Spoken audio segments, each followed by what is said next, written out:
What's going on, YouTube? This is your man Myron Thomas Sr. with another edition of Swear Entertainment, and I swear to give you my honest opinion and some facts on sports, music, trivia, all kind of good stuff.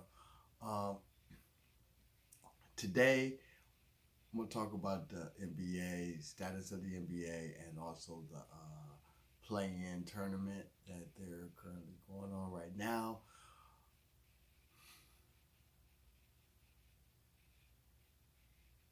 I like the fact of the play-in tournament. I really, really do. I like it. I think it is a very good idea. I think that it should be something that should be incorporated into the NBA playoffs from here on. Because of the talent levels in the NBA, because a lot of, I would say, um, the East is more built upon multiple stars, where the West is kind of more balanced in their approach to. There's not like one or two, main stars that have came together to try to play together. That these are basically teams that were kind of built and you know um, stuff like that. I was just looking at the records before I go into the play-in tournament. I want to talk a little bit about the records of the playoffs of the teams that made it into the playoffs. I was looking at it and I was just wondering, did any of the teams actually win 50 games? That this was a 72 game season. The normal season is 82 games, and that what I was looking for was that uh, what is um, what is about the average win win total, and it's around probably around 45. I mean, I just had to do the quick math. I didn't do no exact math, but we're gonna just say 45 games. So we're saying even if you add in the other 10 games, that they probably will do a 50-50. So you're saying that the average team will win about 50 games. Your top teams will win about 50 games. So that means they lose 32, so which that is a little bit over. Uh, um, it's about like, I think, 60% or something like that, 65% of the games. Whereas that I don't know. I guess I'm like I'm real critical of today's NBA because of the positionless uh, basketball, whereas that it's like you have your starting five, and it may be uh, a standard starting line where you got your two guards, your two forwards, and your center. But then, and I understand because it's about matchups and stuff like that, and of course you switch. But I have watched games where the starting lineup is just this five against this five. It's really no clear position that they play, and it's a point forward and a stretch five and all this stuff. And I think it makes it very hard for a coach really to try to implement a winning system. Okay. For example, I'll give you a very good example of Phil Jackson with the triangle offense, how he instituted it in Chicago, then later transitioned it to the Lakers, and was able to develop that winning formula to turn around here to do six championships in Chicago, to do five in LA, all within a 20-year period. Um, Greg Popovich and his basic fundamental half court basketball, and where he had the players and they knew what their positions were and what their roles were, and he was able to institute that winning system. Uh, Pat Riley with the Showtime Lakers, and later what he tried to do with the New York Knicks is just uh, too much Jordan in the way, and then age got in the way, especially with a guy like Patrick Ewing, stuff like that. Like when they went to the finals in '99, Patrick was hurt that finals. So, also, you know, so whereas that a coach is not able to really put together, uh, Golden State was just a luck of the draw.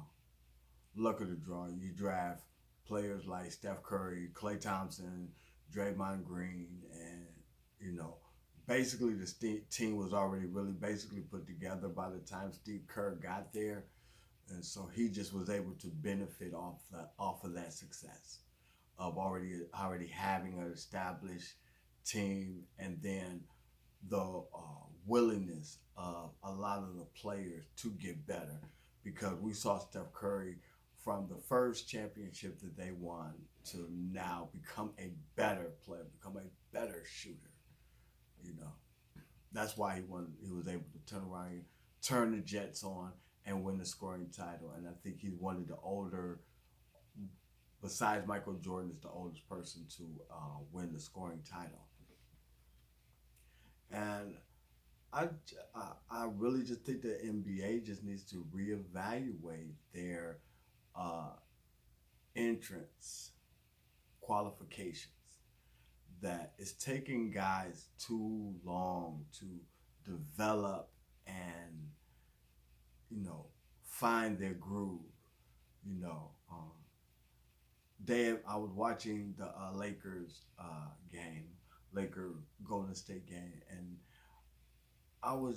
it was just amazing to me to hear like a player been in like 12 years and he's been on 7 different teams. I was like, that's a lot of moving around, and the tripped up part about it is, for a lot of players, that this this is the norm. For a lot of players in the league, if you really look at a lot of players that have not really settled for their contracts where they're at, or haven't gotten good contracts, or have not been able to become productive in their teams, that they get moved around. Um, I think that's so bad for the NBA, because it doesn't allow for development. But getting into the playoff time.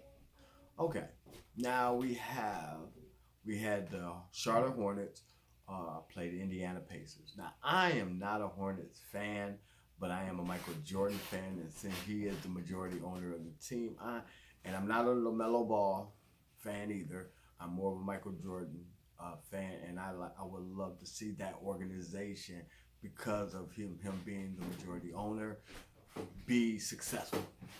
That's my main thing. I would love to see the Hornets be successful, be that playoff contending team, to be a team like in the Eastern Conference, like the Nets, like Philly, and him to be able to win at a ownership level, to go from doing it as a player to being an owner, also winning a championship. But they got blew out by Indiana by 27 points. And only thing that I'm thinking about was this game went into overtime, and I hadn't had a chance to really go back and watch highlights and stuff like that of it. I just saw the score, and the only thing I kept thinking in my mind is, how do you blow a team out 27 points in overtime? How you did not win this game in regulation?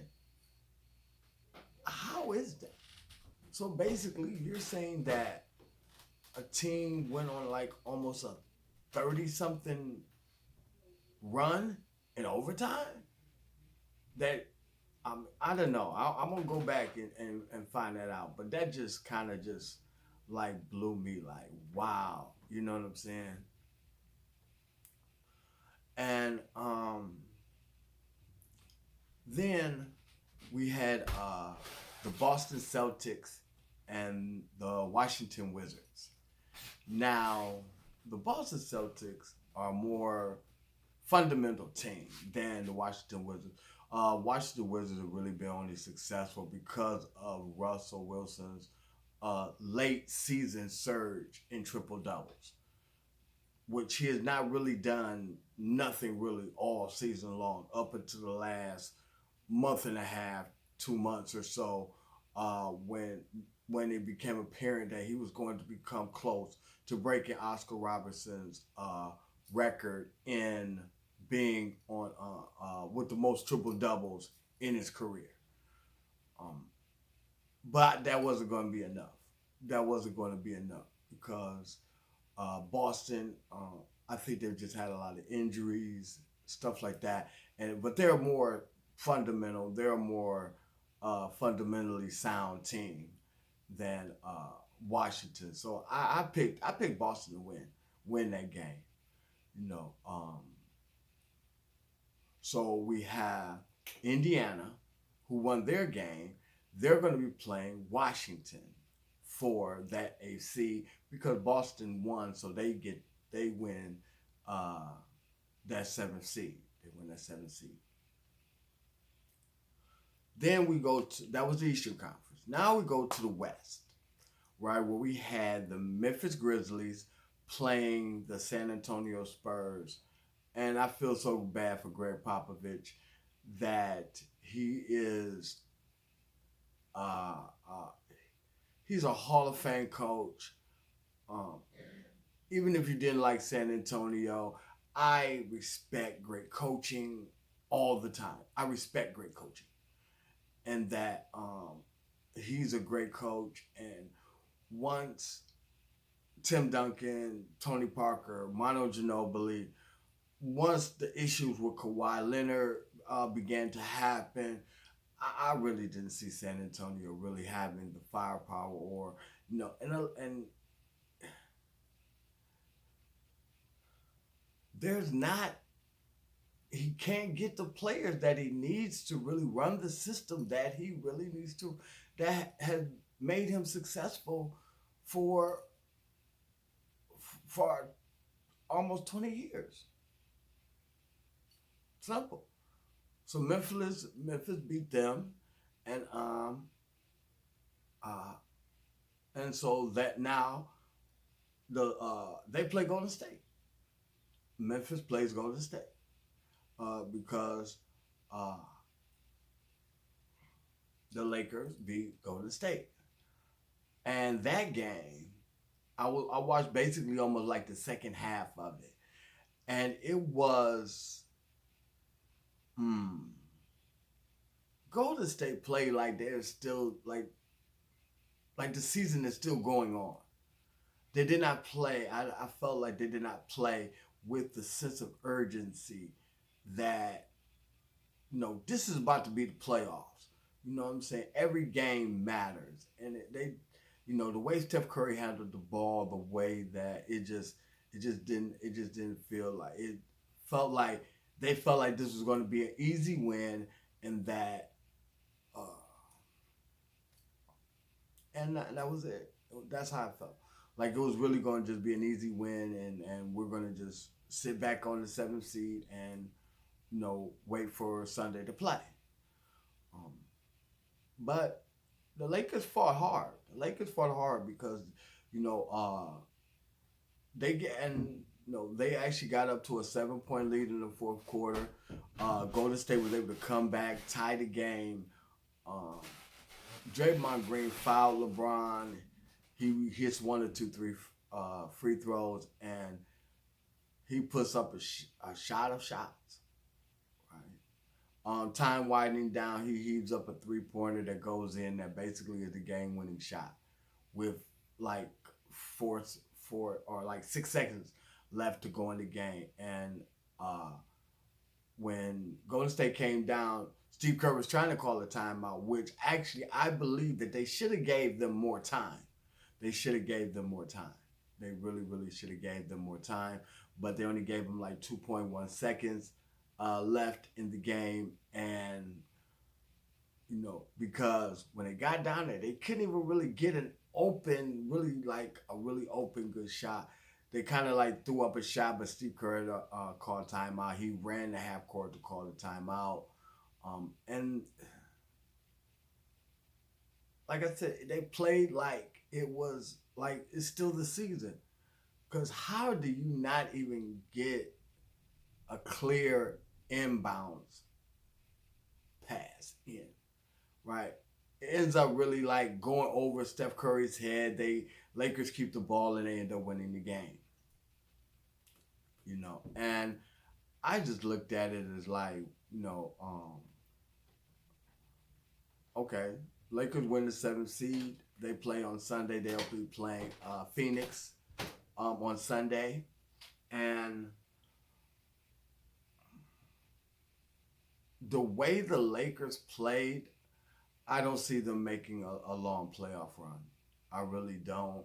Um, I look at, I saw LeBron. It was like 3 minutes left in the game. He came out the game and he got this thing hitting his legs and stuff. And I'm just thinking, can your body sustain a long playoff run where basically you don't have no home court advantage throughout none of the playoffs, even if you make the finals, right? I'm looking at for the 3 rounds just to get to the final, 6, 7 game series. I don't see the Lakers sweeping no series at all, or even winning, or even ending the series in 5. So I'm looking at 6, 7 game series, and you're doing majority of these games on the road. You're not at home. This was the last playoff game at home for almost a whole nother week until you play the 2 games in the Phoenix series, and I don't see it. I really do not see I don't really see the Lakers getting to the finals. I really don't. I really don't. I don't know what round they're going to get put out of, but they also said that it's very rare that a 7th or 8th seed comes out of the first round, even comes out of the first round. I went and did some research, and that I saw that on because I was wondering what seed was the '95 Rockets. I know they weren't the number one. I know they weren't in the top, but I know they were like in the lower half of the bracket in the playoff. But they were the 6th seed, and they were able to get to the finals. Luckily, they ended up playing a team in the Orlando Magic, which was a team that really shouldn't have been there. They just were young. This was Oklahoma. I mean, it reminded me of Oklahoma City when they went to the finals. A young, energetic team that just, that kind of that youthful energy beat out a lot of guys. But when it really came down to really just, the experience on the other side won out. Or like the Cavs, well, I believe that was 2007, when they went to the finals against the San Antonio team. By the time they got there, San Antonio had already won, I think, like 3 championships, by then. So it was inevitable that they got swept. So I believe if they probably would have faced maybe the Knicks in that year, or the Knicks or Chicago in that year, that they probably wouldn't have won that year. But the Lakers have a very hard road ahead of them in this playoffs. And that's